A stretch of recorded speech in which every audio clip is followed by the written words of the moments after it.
Hey, do you have a reputation for like stirring things up, causing trouble? Yeah, let's talk about that.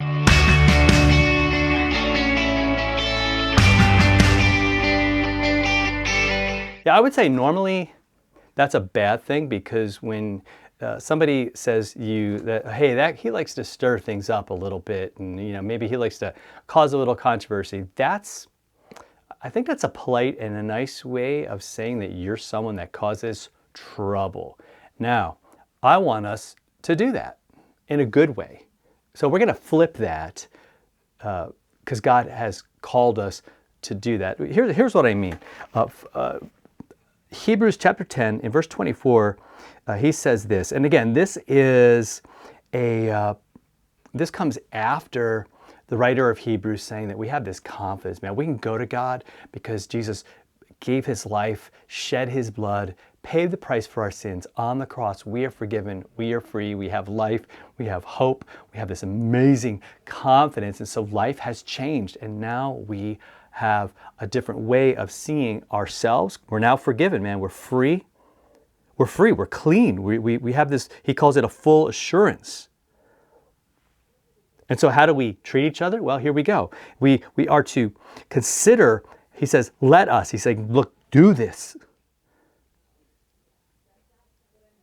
Instead of how to hurt others, which is what we do when we look at social media and other things and we compare and we contrast and we get angry and all these other things. No, let's be thinking about and let's be looking at and researching ways like how can I stir up one another to love and good works?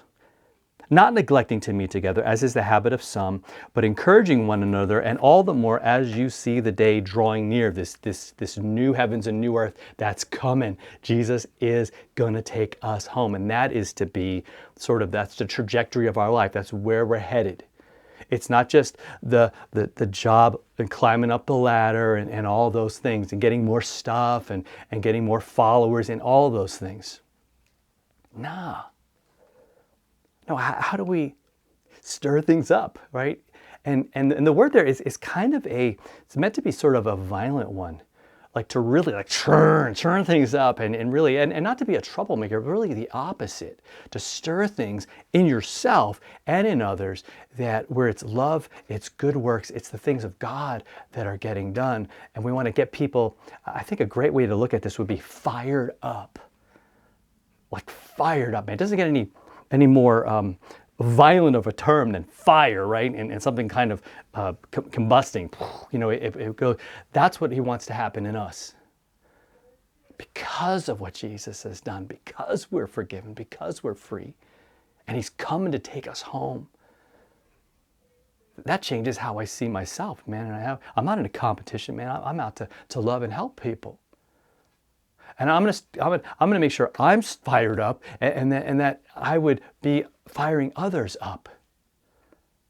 How cool is it? That's what it is. And fired up, especially about getting together as believers.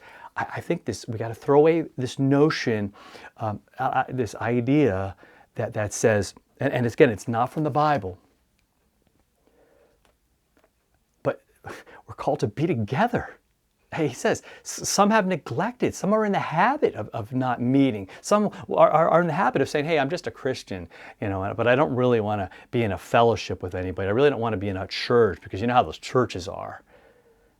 Well, yeah, I know, but I love it because I see what God is doing.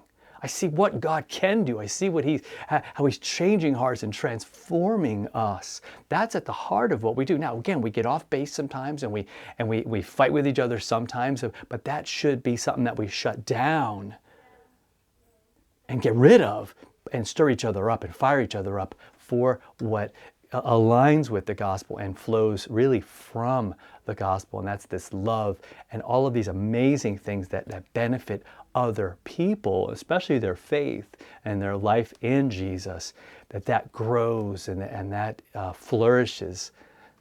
And man, that's what we want. And so if you haven't found that church, please, I urge you, but again, not from a legalistic point of view. This is just the plan, man. This is just the way God has set things up because we need each other. We really do. Because life could be so lonely, man, and it could be so defeating and discouraging.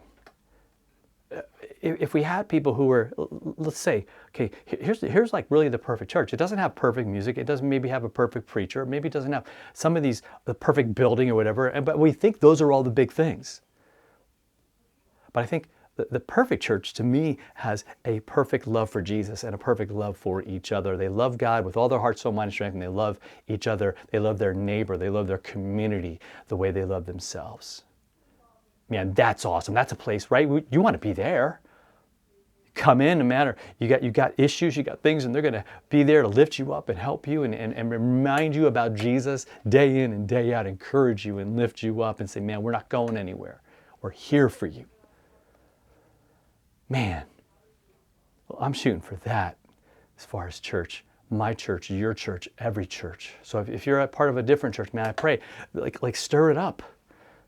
The fire of Jesus, the fire of the Spirit.